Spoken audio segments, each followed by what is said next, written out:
عمر کا بیٹا مصر گیا، وہاں سے کمائی کر کے لایا، تجارت کرنے گیا، لاکھوں کا مال۔ کون سا باپ ہے دنیا میں جس کا بیٹا باہر سے پیسے لے کے آئے تو ابا تفصیل پوچھے کہ بیٹا کہاں سے کمائے، کہاں سے لایا، کتنے ملے، کیوں آئے؟ کون سا باپ تفصیل پوچھتا ہے؟ ابا تو کہتا ہے لا صحیح، اور تعریفیں کرتا ہے میرا بیٹا بڑی کمائی کرتا ہے۔ کبھی پوچھا ہے اس سے کہ ڈیوٹی صحیح دیتا ہے کہ نہیں؟ کبھی پوچھا ہے کہ تو ایمانداری کی روزی لاتا ہے کہ حرام کی کماتا ہے؟ یہ باپ کی ذمہ داری ہے، یہ اماں کی ذمہ داری ہے۔ پھر کہتا ہے بیماری کیسے آ گئی، پریشانی کیسے آ گئی؟ تو نے کبھی سوال کیا اپنی اولاد سے؟ حضرت عمر فاروق رضی اللہ تعالیٰ عنہ کا بیٹا مصر سے پیسے کما کے لایا تو جناب عمر نے بلایا، فرمایا بیٹے اتنی تو تیرے پاس راس ہی نہیں تھی، تھوڑے سے تو پیسے لے کے گیا تھا، اتنی کمائی کیسے ہو گئی؟ اتنے تو پیسے نہیں تھے صاحب، کہاں سے کمائی لائے؟ اس نے کہا ابا جی وہ جو میرے چچا ہے نا مصر کے گورنر، آپ کے دوست، انہوں نے میری مدد کی ہے۔ فرمایا جتنے لوگ گئے تھے سب کی ہے مدد اس نے؟ کہا نہیں صرف میری کی۔ فرمایا تیری کیوں کی؟ تیری کیوں کی؟ کہا حضور آپ کے دوست ہیں۔ فرمایا چپ کر، حضور انہوں نے مجھے اتنے پیسے دیے، میں نے کاروبار میں ڈالے تو نفع آیا تو میں ان کی رقم دے کے۔ فرمایا خاموش ہو جا، باقی جتنے لوگ گئے تھے سب کی مدد کی اس نے؟ کہا نہیں حضور صرف میری کی۔ فرمایا اس نے تیری مدد نہیں کی، اس نے خلیفہ کے بیٹے کی مدد کی، اس لیے کہ وہ خلیفہ کو اپنے حق میں نرم کر سکے۔ فرمایا آدھا مال تیرا ہے، آدھا مال غنیمت کا ہے، مال خزانہ کا ہے، مسلمانوں کا ہے، اس لیے کہ تو جو وہاں سے مال کما کے لایا ہے وہ اپنے باپ کے خلیفہ ہونے کی وجہ سے کما کے لایا ہے، لہذا رکھ ادھر۔ یہاں کہتے ہیں کدھر سے آیا، کیسے آیا، کون سا حساب دیں، کیا کریں؟ او بھائی حضرت عمر رضی اللہ تعالیٰ عنہ کا اپنی اولاد کے بارے میں یہ رنگ ہے۔ ایک جنگ سے نا خوشبو آئی، خوشبو بڑی مہنگی ہوتی تھی، عرب میں خوشبو آج بھی بڑی مہنگی ہے، وہ زیادہ استعمال کرتے ہیں۔ میری باتوں کی سمجھ آ رہی ہے میرے بھائیوں؟ بڑی مہنگی خوشبو تھی۔ جب وہ خوشبو آئی تو حضرت عمر نے کہا، گھر میں پہلے پہنچی حضرت عمر کے، چونکہ زیادہ عورتیں استعمال کرتی تھی گھر کے اندر خوشبو، مرد بھی لگاتے تھے۔ حضرت عمر نے اپنی بیوی سے کہا، آپ کی زوجہ تو تھی وہ بڑی خوشبو کو پسند کرتی تھی۔ حضرت عمر نے اپنی زوجہ سے کہا کہ خوشبو لاؤ، میں نے ایک عورت کی ڈیوٹی لگائی ہے، وہ خوشبو تول کے نا تو حصہ برابر صحابہ میں بانٹ دے گی۔ تو آپ کی زوجہ کہنے لگی کسی بی بی کی ڈیوٹی لگانے کی کیا ضرورت تھی، میں جو موجود تھی میں بانٹ دیتی ہوں تول کے حصہ برابر۔ آپ نے فرمایا نہیں تو رہنے دے، تو فلانی بی بی بانٹے گی۔ کہ حضور میں نے بھی بانٹنی ہے، میرے پہ کچھ حق ہے؟ آپ نے فرمایا نہیں، تو تفصیل نہ پوچھ، تو خوشبو دے دے، کوئی اور بانٹے گی۔ خاتون خانہ تھی نا، کہنے لگی نہیں مجھے بھی آج آپ کو بتانا ہی پڑے گا کہ کوئی جو بانٹ سکتی ہے تو میں کیوں نہیں بانٹ سکتی؟ زوجہ کہتی عمر نے بات کی تو میری چیخیں نکل گئی۔ حضرت عمر فرمانے لگے جب تو خوشبو بانٹے گی نا تیرے ہاتھوں کو بھی لگے گی، تیرے دوپٹوں کو بھی لگ جائے گی۔ اگر رب کریم نے مجھ سے سوال پوچھا کہ عمر خوشبو تو مسلمانوں کی تھی، تیری بیوی کے دوپٹے کو کیوں لگ گئی، تو میں اللہ کے حضور کیا جواب دوں گا؟ اگر اللہ نے یہ سوال کیا کہ تیری بیوی نے کیوں لگائی، وہ تو حصہ تھا مسلمانوں کا، تو نے تیری بیوی نے کیوں لگائی؟ تو فرمایا میں نہیں چاہتا کہ اللہ کے حضور مجھے اور تجھے باز پرس ہو، لہذا کسی اور کو بانٹنے دے۔ زوجہ روئی اور تڑپ کے کہنے لگی عمر مجھے لگتا ہے صبح قیامت بھی تیری بیوی ہونے کی وجہ سے اللہ مجھے جنت عطا فرما دے گا، تیری زوجہ ہونے کی برکت سے۔ بھائی یہ معیار رکھا، خدا کی قسم ایسا شخص تاریخ میں دوبارہ نہیں آیا۔ اتنا بڑا آدمی، اتنا بڑا شخص، اتنا بڑا آدمی، اور پھر رنگ یہ ہے کہ عمر 22 لاکھ مربع میل کا حکمران، 22 لاکھ، اور کھجور کے درخت کے نیچے مٹی کا ڈھیلا لے کے سو گئے ہیں، پرواہ کوئی نہیں، کوئی مسئلہ ہی نہیں۔ 2 غلام ساتھ بیٹھے تو ایک روٹی حضرت عمر نے گھر سے منگوائی، تھوڑا سا سرکہ، تو غلام کہنے لگے ہم نے بھی کھانی ہے۔ فرمایا کوئی حرج نہیں، روٹی کو پیٹ بھر کے کھانا ضروری تو نہیں، 3 حصوں میں بانٹ لیتے۔ ایک آدمی آیا ہوا تھا مصر کا رہنے والا ملنے کے لیے، اس نے پوچھا عمر کدھر ہے؟ تو کہا وہ ادھر جاؤ مسجد میں بیٹھے ہوں گے. اور واپس آیا تو کہنے لگا وہاں تو 3 غلام بیٹھے ہیں, ایک روٹی بانٹ بانٹ کے کھا رہے ہیں, لگتا ہے کئی دنوں سے روٹی نہیں ملی. کہا 3 غلام تو کوئی نہیں, وہاں 2 ہی تھے, تیسرے تو امیر المومنین تھے. اس نے کہا نہیں نہیں, 3 غلام ہیں, کپڑے بھی ایک طرح کے پہنے ہوئے ہیں, بلکہ 2 کے تو پھر صحیح ہیں, تیسرے کے تو زیادہ ماڑے ہیں. کپڑے بھی ایک طرح کے, کھانا پینا بھی ایک طرح کا, اور ان کا نشست برخاست بھی ایک طرح کی ہے, لہذا کوئی فرق نہیں. حضرت ابو ہریرہ کہتے ہیں میں لے کے آیا, اور جناب عمر کو جب میں نے کچی زمین میں تامت سمیٹ بیٹھے دیکھا تو میں رو پڑا. میں نے اس مصر سے آنے والے کو کہا تو اس کے جلوے دیکھ, اگر اس کی ذات میں اتنا حسن ہے تو محمد عربی کا مقام کیا ہوگا. یہ مقام غور ہے, مقام غور. 10 محرم کو لوگ دیگے پکائیں گے نا, نہیں پکانی ہے, کوئی بول دے نہیں, ہاں نہ نہیں کر دے, پروگرام بدلیا تو نہیں دی عید کی کہ وہی کام شروع ہوا ہے لاسٹ ایٹ ہونے والا. کیوں جی, پکڑی ہے نا دیکھیں 10 محرم کو انشاءاللہ تعالی, ہم بھی پکائیں گے انشاءاللہ, یہاں بھی پروگرام ہوگا. تو 10 محرم کو جو دیگ پکنی ہے تو ایسا نہیں ہو سکتا کہ 1 محرم کو حضرت عمر کے نام کی بھی کوئی پک جائے. اگر امام حسن حسین کے نام کی دیگیں پکے تو جو امام حسن حسین سے پیار کرنے والے ہیں, جو امام حسن حسین سے, ہم لوگوں نے بھی عجیب رٹا اپنایا ہے نا, ہم لوگ بات کا ایک پہلو دیکھتے ہیں دوسرا نہیں دیکھتے. حضرت امام حسن اور حسین کو بھی نبی پاک نے شہید کہا, اور جناب عمر کو بھی رسول اللہ نے خود شہید فرمایا. فرمایا شہید ہے, خود فرمایا اپنی زبان سے کہ یہ شہید ہے, خود میرا عمر شہید ہے. تو ان کے نام کی دیگ نہیں پکنی چاہیے, اس طرف نہیں ہماری توجہ ہونی چاہیے. اور اہل بیت نبو, یہ بات میں پہلے بھی کرتا ہوں, آج پھر کرنا ضروری سمجھتا ہوں. اہل بیت کا پیار, سن لو کان کھول کے, اہل بیت کا پیار اگر ہمیں کسی نے سکھایا ہے تو سیدنا عمر فاروق نے سکھایا ہے. اہل بیت نبوت کی محبت اگر کسی نے سکھائی ہے تو کس نے سکھائی ہے؟ بول کے بتائیے. حضرت عمر نے. اہل بیت کا پیار ہمیں حضرت عمر نے بول کر کے سکھایا ہے. بھائی یاد رکھیں, کسی کی طاقت نہیں تھی دم مارنے کی حضرت عمر کے سامنے, طاقت ہی نہیں تھی. کیسر و کسرا کانپ جاتے تھے, جرت ہی نہیں کرتے تھے حضرت. اور ہمارے تو تعلقات بڑے ہیں نا غیروں سے. حضرت ابو موسیٰ اشعری رضی اللہ تعالیٰ عنہ فرماتے ہیں میرا منشی سائی تھا, وہ کاتب کہتے تھے وہ لوگ, میرا حساب کتاب عیسائی تھا. تو فرماتے ہیں ایک دن میں نے وہ سارا حساب کتاب لین دین کے حضرت عمر کو دکھائے تو فرمانے لگے جس نے لکھے ہیں اس کو بلاؤ. کہنے لگے ضرور مسجد نہیں آ سکتا. کیوں نہیں آ سکتا؟ کہنے لگے وہ عیسائی ہے. کہتے ہیں حضرت عمر جلال میں آ گئے. آپ فرمانے لگے جنہیں رب دور کرتا ہے تم کیوں قریب کرتے ہو؟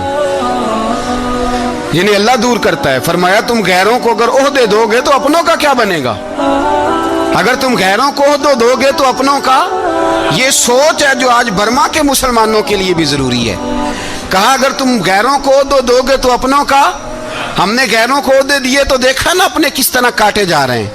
غیروں کو جو عہدے دے دیے جرانے سارے غیروں سے. روز دعویٰ ہوتا ہے چین ہمارا سجن ہے, چین ہمارا دوست ہے. او بھائی دوست ہے تو اس سے کہو نا کہ برما تو تمہاری ایک چھوٹی سی ریاست ہے, چین کے بغیر تو وہ سانس بھی نہیں لے سکتا. اس کو کہو نا اس حکومت پہ دباؤ ڈالے. لیکن ہم لوگوں نے غیروں کو عہدے دیے تو اپنے پس گئے. حضرت عمر کہتے تھے ذمی کا ہم ادب کریں گے, ذمی کافر کا ہم, ایسا کافر جو مسلمان ریاست کو قبول کرے, بدامنی نہ پھیلائے. ایک آدمی کو آپ نے دیکھا آنکھوں سے نابینا ہے اور بھیک مانگ رہا ہے, تو حضرت عمر کو نظر آ گیا. فرمایا کون ہو؟ اس نے کہا میں یہودی ہوں. فرمایا بھیک کیوں مانگتے ہو؟ کہا جب تک تندرست تھا مسلمانوں کو جزیہ دیتا تھا, بوڑھا ہو گیا ہوں کیا کروں. حضرت عمر نے گھوڑے کی پشت پہ بٹھایا, کافر کو گھوڑے کی پشت پہ بٹھایا اور بٹھا کے مدینے لائے. حضرت علی شیر خدا وزیر خزانہ تھے. فرمایا علی اس کا وظیفہ جاری کرو. کہا یہ کون ہے؟ فرمایا یہ یہودی ہے لیکن یہ ہمیں جزیہ دیتا رہا, بوڑھا ہو گیا بیچارہ, بھیک مانگنے پہ مجبور ہے, ہماری حکومت کے اندر رہتا ہے, اس کا پورا وظیفہ جتنا خرچہ اتنا وظیفہ لگاؤ. حضرت علی کہتے ہیں میں وظیفہ لگا رہا تھا اور وہ میرے نبی کا کلمہ پڑھ رہا تھا, وہ رسول اللہ کا کلمہ پڑھ رہا تھا. یہ مزاج, یہ نہیں کہ کافر. حضرت عمر نے گورنروں کو خط لکھے تھے کہ زبردستی کسی کو مسلمان نہیں کرنا, جہاں ان کی عبادت گاہیں بنی ہو گرانی نہیں, کوئی مندر کوئی گرجا ضائع نہیں کرنا. اسلام سب کو جینے کا موقع دیتا ہے، پر بےایمانوں، ظالموں، بدذاتوں، تمہیں یہ کہتا ہے کہ ہم تمہیں جینے کا موقع دیتے، تم بھی مسلمانوں کو جینے کا موقع دو۔ یہ جہاں بستے ہیں، جہاں رہتے ہیں، انہیں وہاں جینے کا موقع دو، انہیں بھی اللہ اکبر کہنے کا موقع دو، انہیں بھی قرآن پڑھنے کا موقع دو، انہیں بھی رسول اللہ پر درود پڑھنے کا موقع دو۔ ہمارے ملک میں عیسائی اپنی مرضی سے کھلے عام تبلیغ کرتے ہیں، یہاں تو چینل چلائے ہیں عیسائیوں نے۔ کسی مذہبی جماعت نے کبھی جلوس نکالا ہے کہ عیسائیوں کا چینل بند کرو؟ بولے نکلا ہے کہ نہیں نکلا؟ کتنے ظلم کی بات ہے۔ ہم جب غیر کو اتنا تحفظ دیتے ہیں، اتنا تحفظ دیتے ہیں، ہم نے دیکھا ہے، مجھے بیسیوں لوگوں نے عید پہ ٹیلی فون کیے کہ عیسائیوں کو قربانی کا گوشت دے لیں، مجبور ہیں جی، دروازے پہ آ گئے ہیں، ہمارے کام کاج کرتے ہیں۔ بیسیوں لوگ، عام آدمی کے دل میں ان کا اتنا جذبہ ہے، وہ مسائل کا بیان کرنا ایک علیحدہ بات، لیکن ہمارے دل کافر کے حق میں بھی نرم ہو جاتے۔ تم کس قدر زیادہ بے ایمان ہو، اور کفر کس قدر زیادہ ذلیل ہو گیا ہے کہ مسلمان کے حق میں نرم ہوتا ہی نہیں۔ اور اس سے بڑے ذلیل وہ ہیں جو ان ذلیلوں کے سپورٹر ہیں، وہ کسی عرب ملک کے حکمران ہو یا کسی اور جگہ کے، وہ بڑے ذلیل ہیں جو ان ذلیلوں کے سپورٹر ہیں، جو برما کی بچیوں کے قتل پر اپنی حکومتیں چمکا رہے ہیں۔ انہیں شرم نہیں آتی، اس قدر مسلمان تڑپا ہے، لیکن ان بے غیرتوں کو ذرا ہوش نہیں آئی۔ اور یہ ان کے کماش، ان کے دلال جو ہر جگہ ان کی سپورٹ کر کے اپنی حکومتیں قائم کرتے ہیں، ان بے ایمانوں کو پتہ نہیں کہ کب ان پر اللہ کا عذاب اترے گا اور کس طرح ان کے پرخشے اڑیں گے۔ تمہیں اپنی ذلت اور رسوائی نظر نہیں آ رہی کہ زمین کس طرح تمہارے لیے تنگ ہو گئی ہے؟ اس سے زیادہ اور تمہاری رسوائی کیا ہوگی؟ ڈرو اللہ سے، اور یہ تو دنیا کا عذاب ہے۔ ان بطش ربک لشدید، میرا رب کہتا ہے قیامت تو قائم ہونے دے، جتنا سخت تیرے رب کی پکڑ ہے اتنی کسی دوسرے کی ہو سکتی، یاد رکھیں۔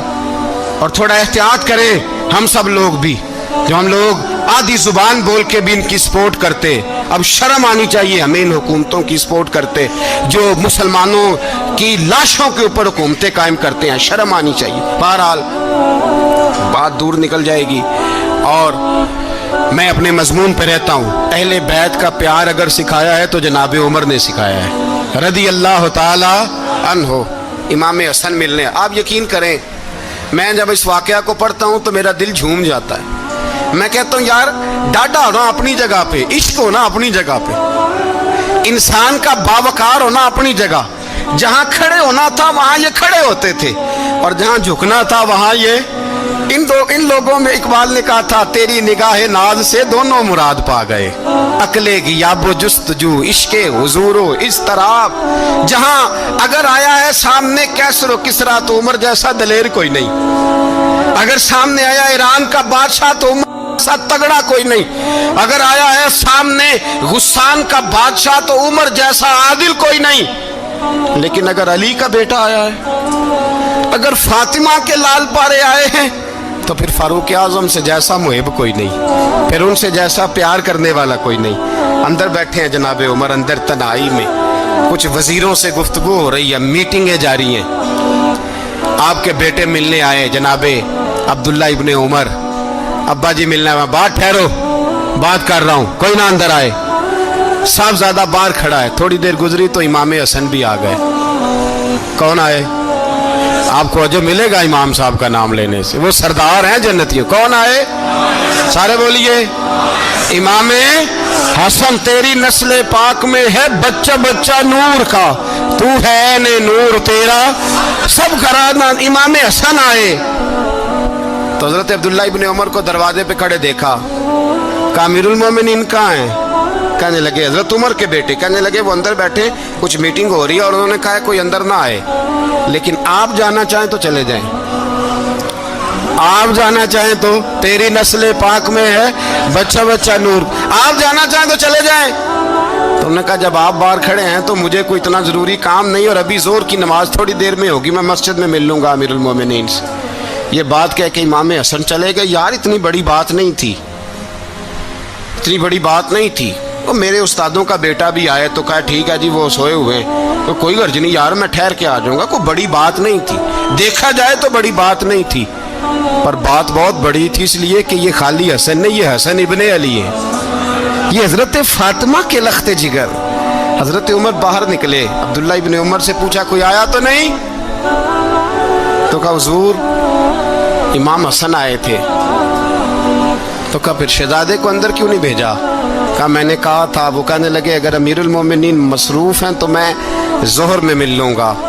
حضرت عمر رونے لگے, فرمایا بیٹے تو نے اچھا نہیں کیا. پھر مسجد نہیں گئے, سیدھے امام حسن کے دروازے دستک دی. امام حسن باہر آئے, کہا شہزادے آئے تھے تو ملے کیوں نہیں؟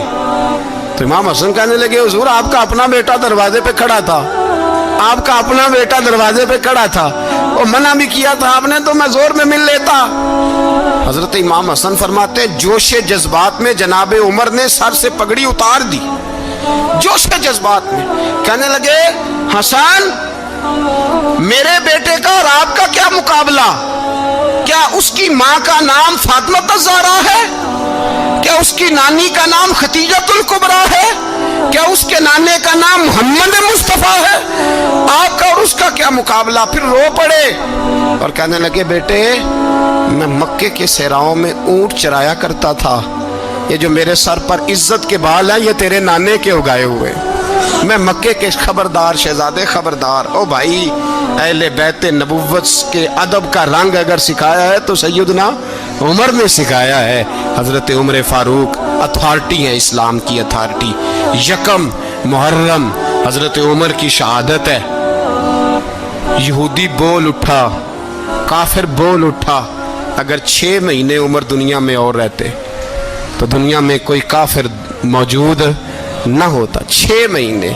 اور جب اس بطل جلیل کا جنازہ اٹھا, اللہ بخاری پڑھیے نا, اللہ مرزقنا شہادت فی سبیلک, اللہ بسترے کی موت نہ دینا شہادت کی دینا. عمر شہید ہوئے, مسجد نبوی میں نماز پڑھاتے, اور جب جنازہ اٹھا تو مدینے کا پھر پیچھے جو دلیر بچے وہ مولا علی تھے. مولا علی جناب عمر کا جنازہ اٹھا تو سب سے پہلی ہائے جو نکلی وہ حضرت علی کی زبان سے نکلی, اور حضرت علی ساری داڑھی آنسوؤں سے بھر گئی. لوگوں نے کہا کہ علی کیا ہوا؟ فرمانے لگے تم دیکھ نہیں رہے جنازہ کس کا اٹھا ہے؟ پلٹ کے دیکھو تو صحیح, تم پتہ نہیں یہ کون گیا ہے. کہ حضور کیا ہوا؟ آپ فرمانے لگے عمر اس طرح کے کام کر کے گیا ہے, اب ان کے رستوں پہ کون چلے گا؟ کون اس کے جگر راہ وفا میں؟ میں نقش ایسے چھوڑ آیا ہوں, میں جس منزل سے گزرا ہوں وہ اب تک یاد کرتی ہے. حضرت علی حضرت عمر کے جنازے پہ کھڑے ہو کے کہتے ہیں اللہ مجھے اس طرح کے عمل کرنے کی توفیق دے جس طرح کی عمر کر کے گیا. میرے بھائی بطل عزیز, بطل حریت حضرت عمر رضی اللہ تعالیٰ عنہ جو اپنی زندگی انقلاب والی گزار کے گئے. عمر جب دنیا سے گئے تو 80 دینار کا قرضہ تھا, 22 لاکھ مربع میل کا حکمران. اور اپنے بیٹے سے کہنے لگے بیٹے کوشش کرنا تیرے خاندان والے مل کے میرا قرضہ اتار دے, میری قبر پہ بوجھ نہ رہے. اور اگر خاندان والے مدد نہ کریں تو میرے دوستوں سے بات کرنا, وہ مدد نہ کریں تو پھر علی سے بات کرنا. ان کا پیار آپس میں اتنا, اور تو اختلاف ثابت کر رہا. 80 دینار کا قرضہ چھوڑ کر حضرت عمر دنیا سے گئے, اور جاتی دفعہ کہہ گئے میرے بعد میرے بچوں کو حکومت کے مشورے میں بھی شامل نہ کرنا, حکومت کے مشورے میں بھی میری اولاد شامل نہ ہو. اتنا بڑا شخص اتنا بڑا رنگ دے کے یکم محرم کو جب عمر فاروق کا وصال ہوا تو بیٹے سے کہنے لگے اماں عائشہ سے جا کے کہو میرا بھی نبی پاک کے روزے میں دفن ہونے کو دل کرتا ہے. ایک قبر کی جگہ ہے اماں جی نے اپنے لیے رکھی ہے, بخاری ہے بخاری. حضرت عائشہ کے پاس صاحبزادے گئے, کہنے لگے اماں جی عمر کو زخم لگ گیا ہے, حالت بڑی پریشانی والی ہے. وہ کہتے ہیں اگر اماں اجازت دیں. سید عائشہ رو پڑی, فرمانے لگی کہ وہ اپنی قبر کی جگہ تو نہیں نہ کسی کو دیتا, پر عمر نے کمال ہی بڑا کیا. اسے کہو جاؤ گنبد خضرا میں قیامت تک جو مصطفیٰ پہ اور ابو بکر پہ سلام پڑے گا وہ تجھ پہ بھی سلام پڑھ کے جائے گا. جاؤ میں نے جگہ دی.